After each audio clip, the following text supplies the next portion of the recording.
And here we are continuing our studies in Bible history. And there are 11 periods of biblical history. And everything, every person, every event, every Bible book fits somewhere into those 11 periods. So you got these 11 slots, and that's everything in the scripture. It simplifies the approach and clarifies the approach to biblical studies. A wee bit of review here. The first period was beginnings. And of course, that's Genesis 1 to 11, and Adam and Eve and Noah and the flood, all of that.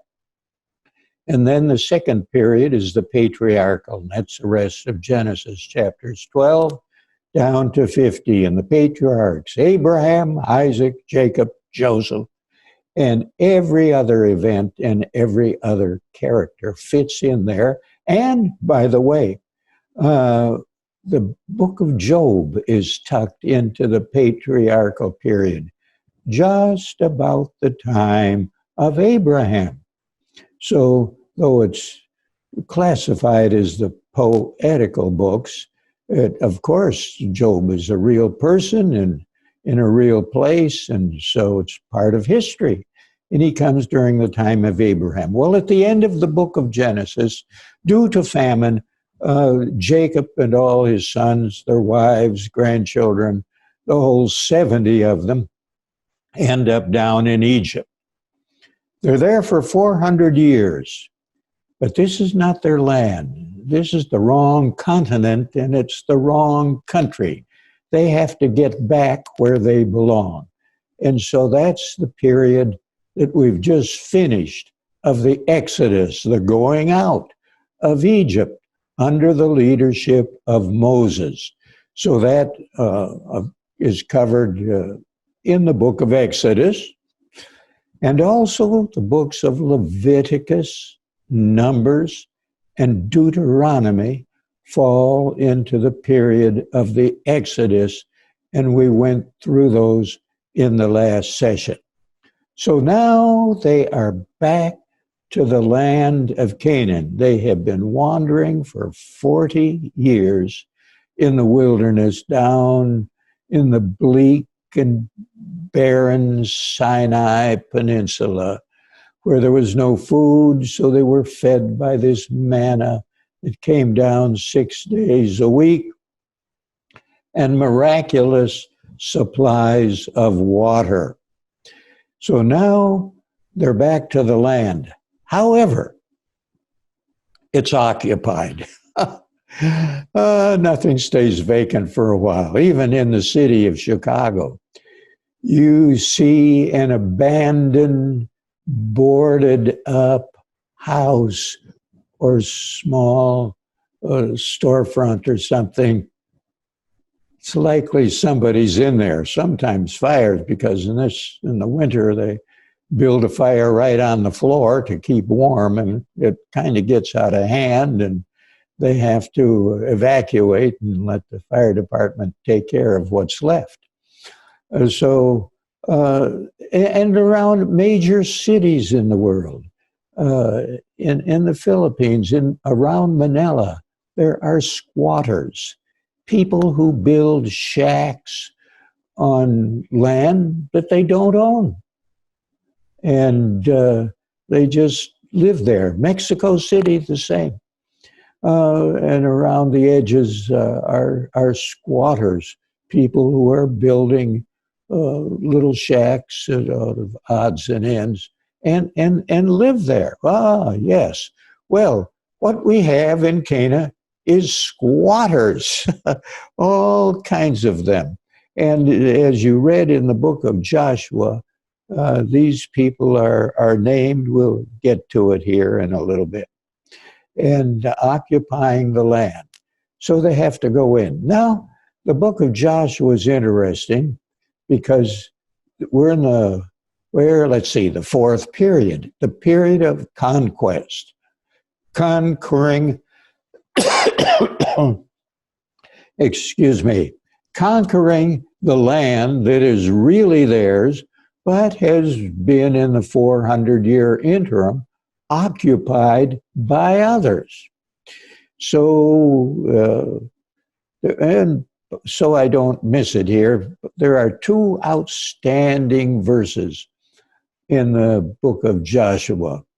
The one's in the first chapter, it's verse 8. Don't let this book of the law depart out of your mouth, but meditate in it day and night, that you may observe to do all according to all that's written therein. Then you will make your way prosperous, and you'll have good success. Yes. And then down in the 24th chapter, choose you this day who you will serve. As for me and my house, says Joshua, we will serve the Lord. Two important texts in the book of Joshua. But there are all kinds of good things in the book of Joshua. And there's a lot of military strategy in Joshua. Generals have read this book and used it to win battles, because Joshua was not a loser. He was a winner. There was no question. Now, part of military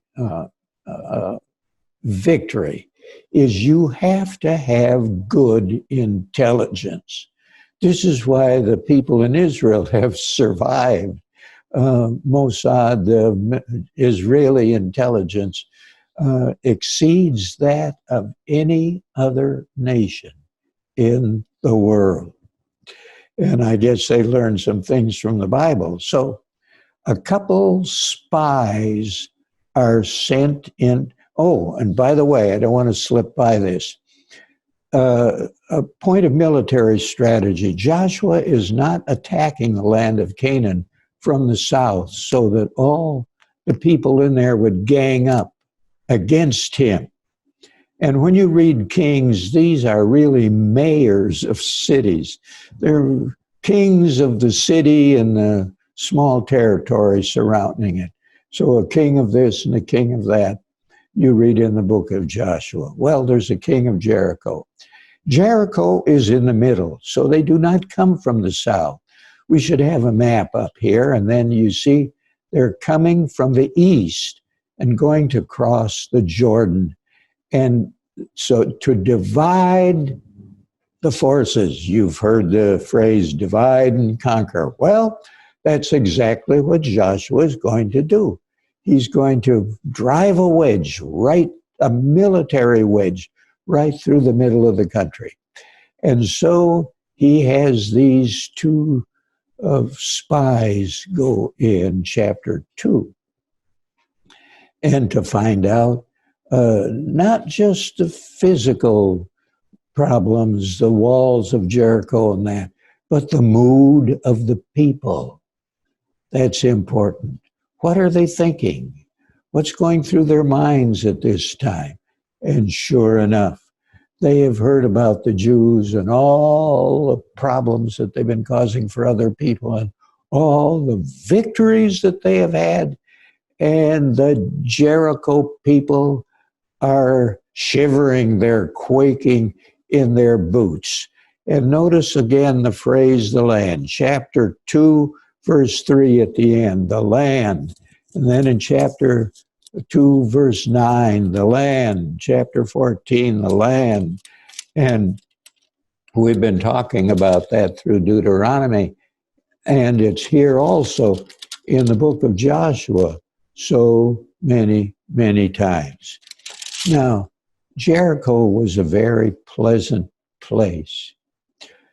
In later years, New Testament times, Jericho was, at that time, the Jewish Florida.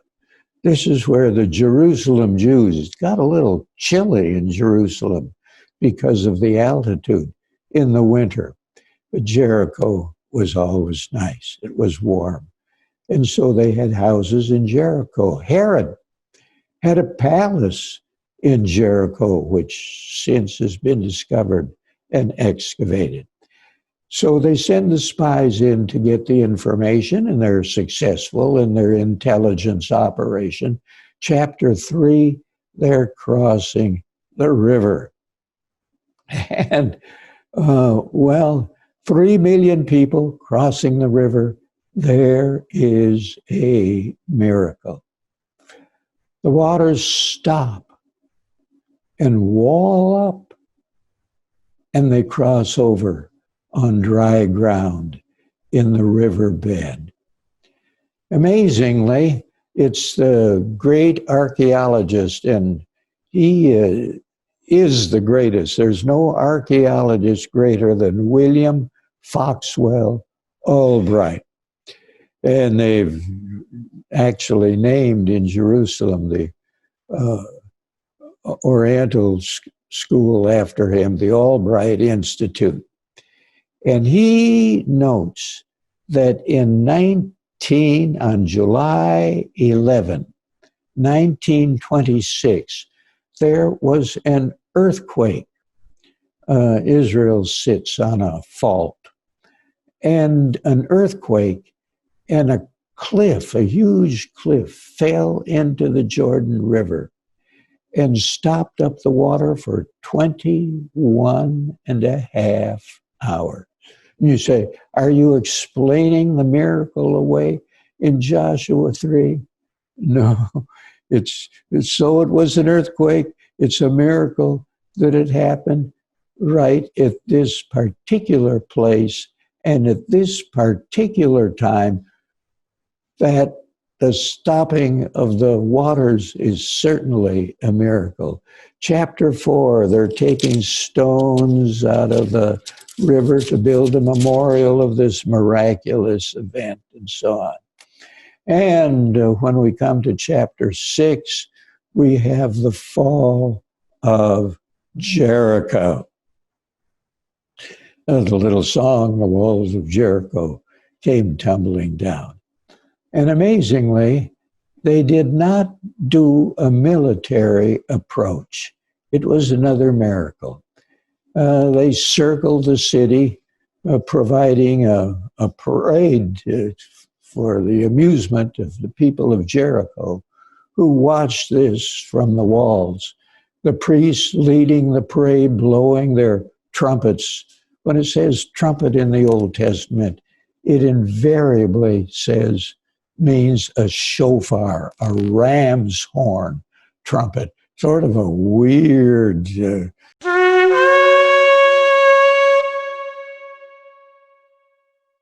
ram's horns. And at the seventh time, the seventh day, the walls come down. They go in and take the city.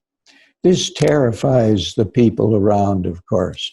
And the people are instructed that they are not to take any of the spoil. Everything's to be dedicated to the Lord at this time. So it is that the city is gone. But the Jews are filled with confidence, of course, at this time. And they go up to the city of Ai and say, this is going to be easy. But they're wiped out. There's trouble.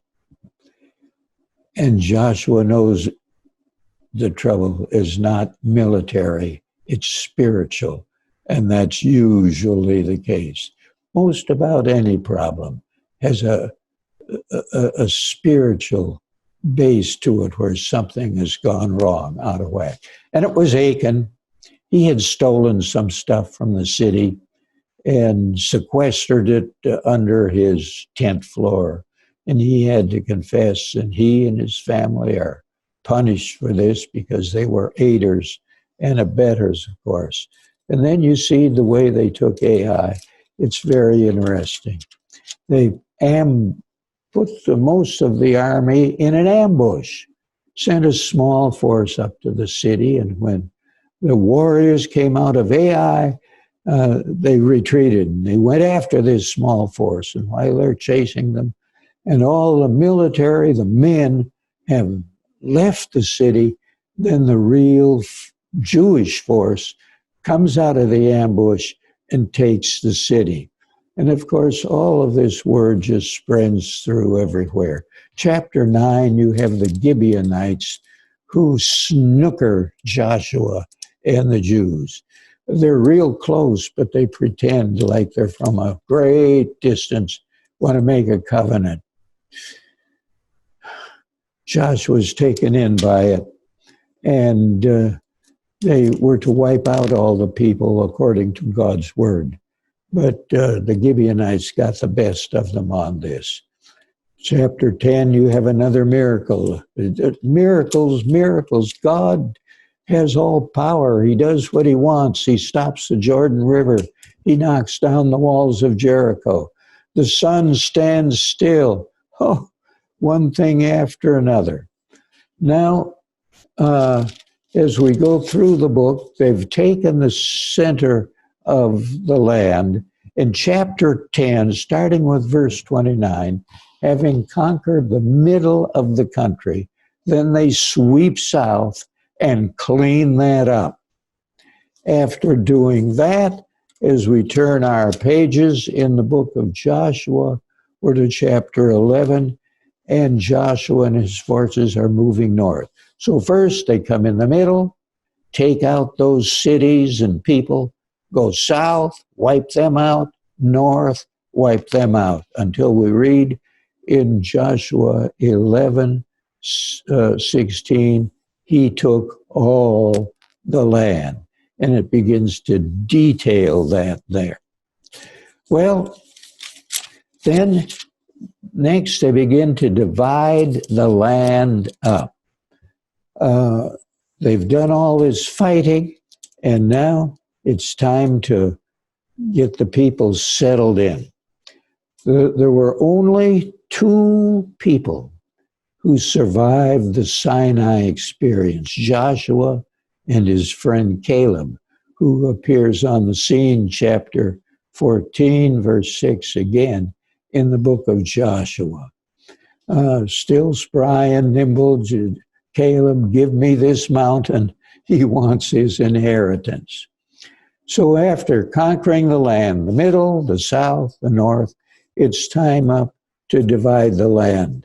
And on the west of the Jordan go Reuben, Gad, and the half-tribe of Manasseh.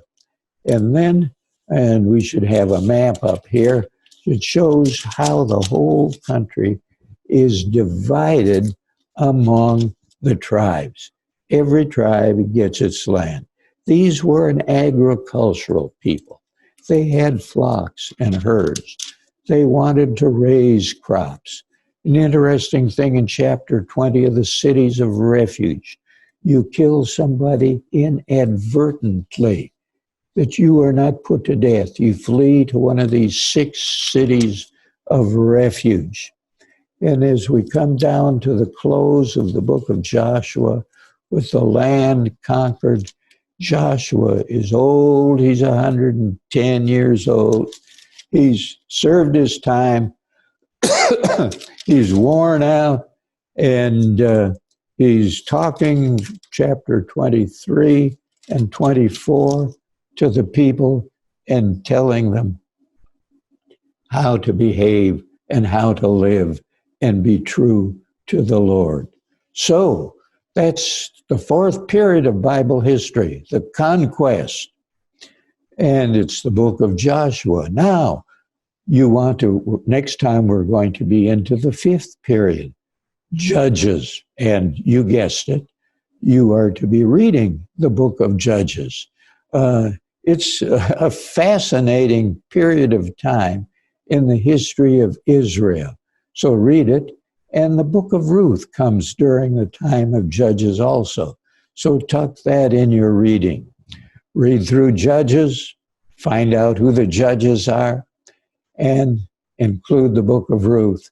And that's where we will be